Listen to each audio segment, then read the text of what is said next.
Today on Not So Goodland, a real-life Karen is sentenced after getting caught stealing from a Little League. Lucinda Burmeister says she's sorry, but as the Little Leaguers mourn the loss of their uniform money, the board wants jail time. Watch as she strikes out in front of Judge Springstead.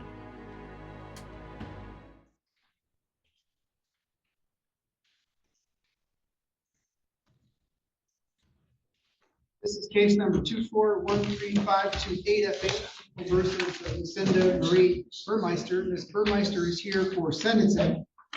Prosecution and defense was the pre-sentence investigation report timely made available to you. Yes, Your Honor. Yes, Your Honor, it was. Thank you. Mr. Greer, you get the opportunity to read the report and discuss it with Ms. Burmeister. I did, Your Honor. Do you have any additions, corrections, or challenges?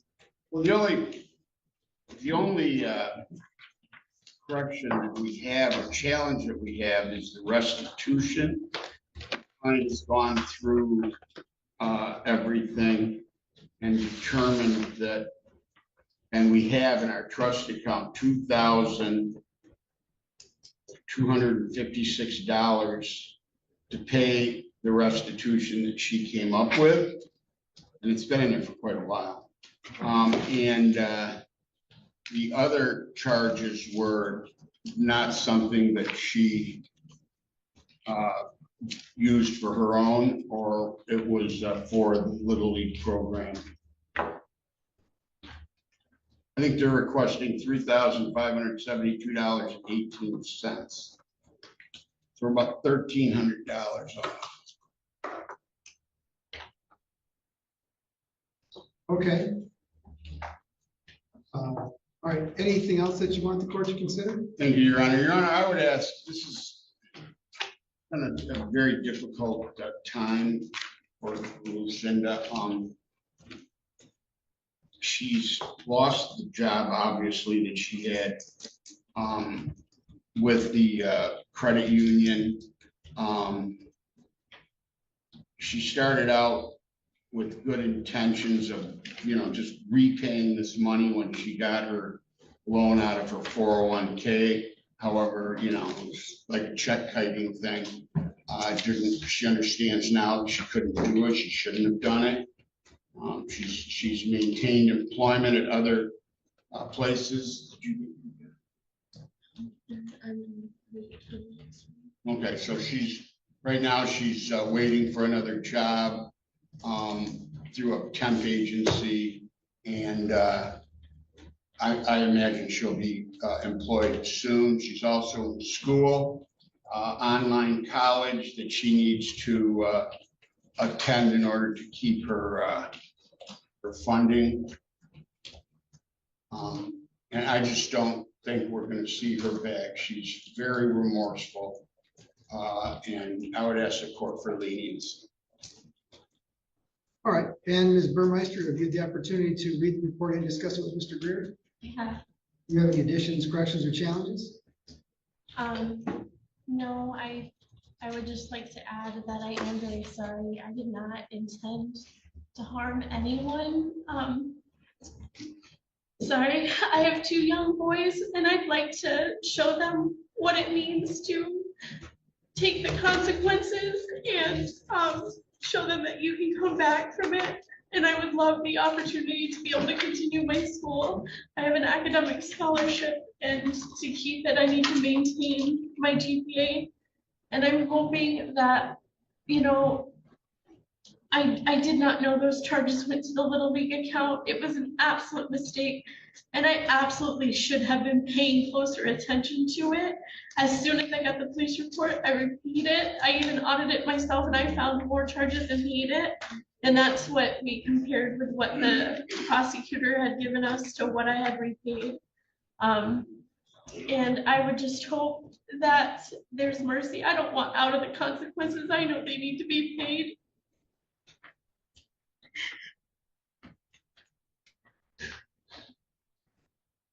All right. If someone got a hold of your checking account and wrote themselves a check for $8,500, you'd want them to go to jail, wouldn't you?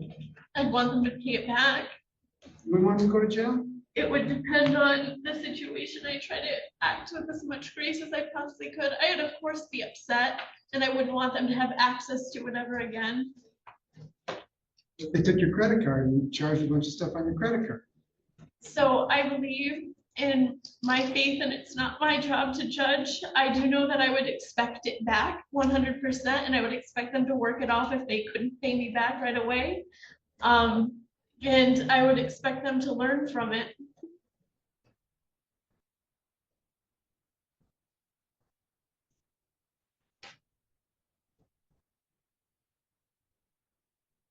So what sort of things would you consider if you were the judge and whether to impose jail time or not? This hypothetical person broke into your, or took your checkbook and took your credit card and spent your money. What sort of things would you be looking at?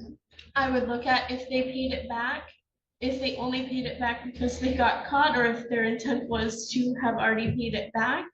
I would look at their life, and were they using it frivolously, or was it a one-time something that they learned? I would look at, are there other options where they could benefit the community other than jail time that might still allow some consequence, because I do believe that there's consequence. I'd see what potentially they've already had to pay, and I lost my 15-year career, and that's no small feat. And I know it's gonna take me 5 to 10 years to rebuild anything like that ever again. So does your husband work? Yeah, he does. Who does he work? He does auto insurance claims for freaking move insurance. Okay, probably makes a pretty good living. He is pretty decent. Yep.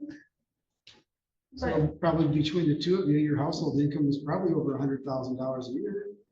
It was about 100,000. So going back to this hypothetical person that got your credit card and your checkbook, you'd probably be extra mad if they were making $100,000 a year and still stealing from you, right?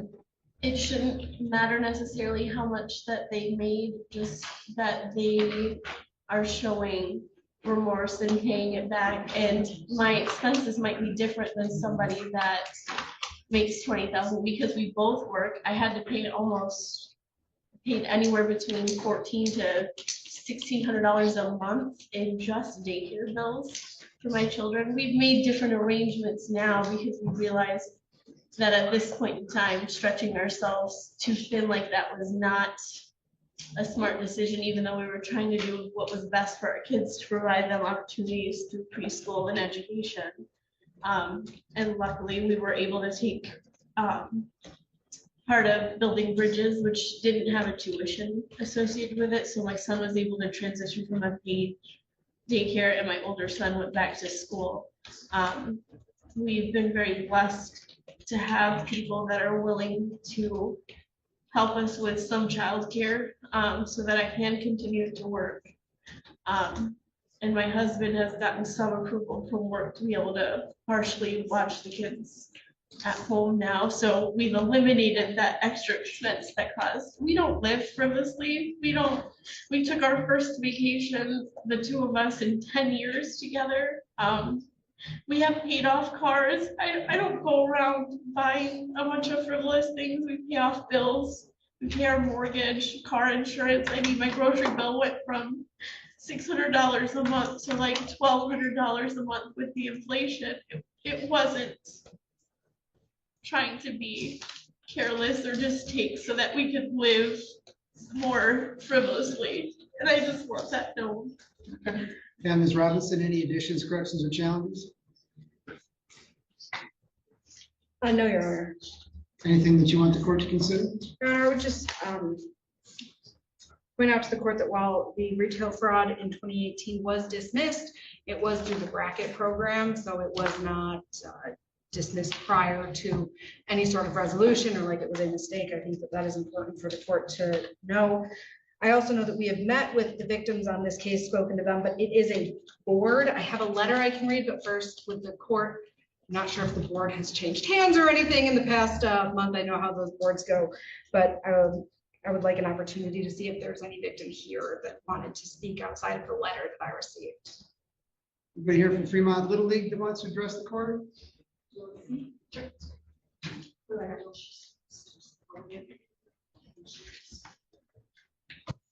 Start out with, what's your name? Brooke Bradshaw. All right. And what's your position in Fremont Little League? I am the new treasurer for Fremont. Okay. All right. What do you want the court to consider? I just want to say that this was an incredible breach of trust. We have put a lot of man hours into having to correct all of the things that she had in her name regarding passwords to certain accounts, things that she had responsibilities for.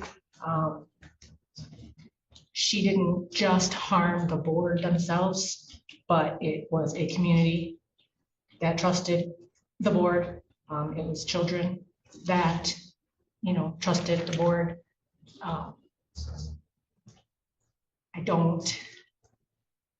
Me personally, and I don't know if the court, honestly, I don't believe that this was an accident. I do believe she totally intended to do it. I do not believe that she paid it back because she wanted to, but I do believe she paid it back because she got caught. I don't think she intended to pay it back until she got caught. If I'm going to be completely honest, I do believe that this is the type of thing that deserves to have justice, because if somebody can get away with stealing from a nonprofit organization that's aimed to children, what's to stop anybody from doing it in the future? Thank you. Thank you. All right, then Ms. Robinson, you had a letter that you wanted to read? Yes, Your Honor, this is a letter that was written on behalf of the entire board. It's written on December 3rd of 2024, to whom it may concern. On behalf of the Fremont Little League Board, I am submitting the statement to outline the impact of the defendant's actions involving the inappropriate use of funds entrusted to our organization. As a board, we are responsible for ensuring the integrity and financial stewardship of the resources that support our league, and it is with great concern that we address the harm caused by these actions. The defendant, a former member of our board, was entrusted with significant responsibilities, including the management of funds necessary to operate our programs. These funds directly supported the activities that allow our league to provide children in our community with opportunities to participate in sports, learn life skills, and build strong relationships with their peers. The misappropriation of these funds has caused a direct financial loss to the league, impacting our ability to provide these opportunities. As a result, some of the essential programs and services that we have offered in the past may no longer be possible without a substantial recovery of the misused funds. The children, coaches, families, and volunteers who rely on our organization for recreation, growth, and teamwork have been affected by this breach of trust. Moreover, the emotional toll on our league has been profound. The members of our board and the many volunteers who dedicate their time to the success of the Little League feel personally betrayed by the defendant's actions. The trust that is fundamental to our community has been damaged, and rebuilding it will take time and concerted effort. As an organization, we strive to model the values of honesty, responsibility, and fairness for the children in our care. The actions of the defendant have undermined these values and sent a damaging message to those who look up to us as leaders. We have worked hard to create a safe and supportive environment for our athletes and their families, and the defendant's conduct has unfortunately threatened the spirit of collaboration and community we have built over the years. We ask that the court consider the full scope of the harm caused by this breach of trust and take appropriate action to ensure that such behavior is not tolerated in the future. We also urge the court to consider how this misuse of funds impacts not just the financial standing of the league, but the morale of those who continue to serve it, from board members to volunteers to families. We appreciate the court's attention to this matter and trust that justice will be served to hold the defendant accountable for her actions. Thank you for your consideration. Sincerely, Fremont Little League Executive Board. Your Honor, I think that was said very well. Having been involved in youth sports, it is a thankless job. The volunteers pour countless time and money and energy into that. And especially in an area like Newaygo County, those funds are essential for providing things like scholarships to kids that can't afford to play, equipment that can be taken for granted. I know in other areas where expensive club teams are an option, this is the place that families go, either when their kids aren't as athletically skilled or they just want to have fun, or if they can't afford anything else. And this has a direct impact on that. I would ask the court to take that into consideration, along with the words that were read by me on behalf of the board and spoken on behalf of one of the board representatives here today. I believe that the sentence that the court had indicated previously would be appropriate. And unfortunately, it sounds like we are going to have to ask for a restitution hearing because there is about a $1,300 difference in the amount that the board indicates they are out and the defendant has indicated that she will take responsibility for. So we would ask that the court set that restitution hearing at a time that is convenient for your honor. Thank you. Your Honor, if I may. Yes. Thank you. Through all of this, we're like within $1,300. Okay, and I would tell my client, just pay the $1,300, add to it. We'll have to owe them that. I do have the check in my trust account, which I can give to the clerk tomorrow or whatever, so that they're really only out $1,300. And so I understand that's a lot of money. But you know, I think that my client, what she has put herself through after these charges came is, I don't think I've ever seen her in my office with a dry eye. I mean, she's just horribly remorseful for this and she feels terrible about it. And, you know, like she said, she's here to take her time. I would only ask that if the court does put her in jail, that perhaps it could be on weekends so she doesn't have to lose her schooling. That's important to her, and she would still be able to do the time, Your Honor.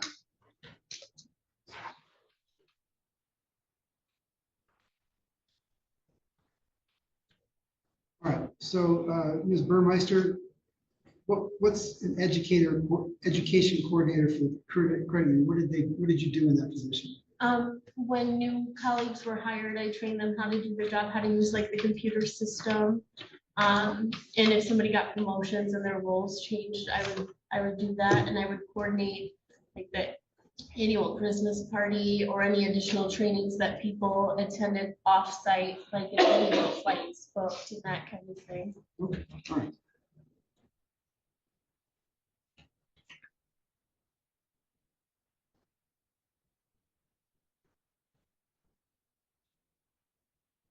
Would you rather do 20 days jail straight or 30 days on the weekends?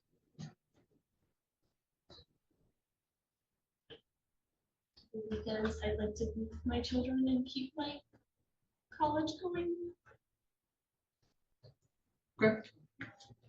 All right, the court recognizes that the advisory guidelines would suggest a sentence between 0 and 90 days. Courts can exercise my discretion since it's consistent with the advisory guidelines, consistent with the plea agreement in this case, and consistent with the COBS agreement in this case. Give the sentence of the court that this defendant served 30 days within Wayne County Jail. We'll give him credit for the 1 day that she's served so far. The court allow that her to serve that time on the weekends. So she'll go to jail at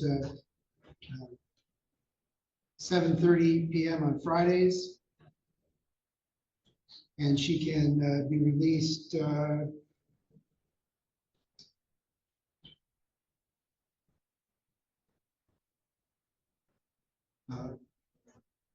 Sunday at 7:30. That can start this weekend and continue until she's got her time in. Your Honor, is that Sunday, is that 7:30 p.m.? Yeah. Very good. And so it sounds like we've got an agreement as to the restitution, $3,572.18, with the immediate payment of the $2,093, with the balance to be paid how soon? How much time on the other roughly? Could she have, since right now she's still with this placement agency, can she have 90 days? Okay, 90 days to pay Thank you, Your Honor. balance. There And is I'll get the check to Jane. Thank you. there's a $68 state cost assessment, $130 crime victims' rights fund fee. Normally, I would put her on probation, but they recently changed the rules as to probation. They're giving this test or evaluation, and I can't put somebody on probation if they doesn't show that they need any services. So it's going to be a no probation situation here. So you do have the right to make application for leave to appeal your conviction and sentence. If you cannot afford an attorney, the court appointed attorney to represent you on the appeal. Request for lawyer must be filed in court within 42 days. Thank you, Your Honor. Thank you, Your Honor. Talk to-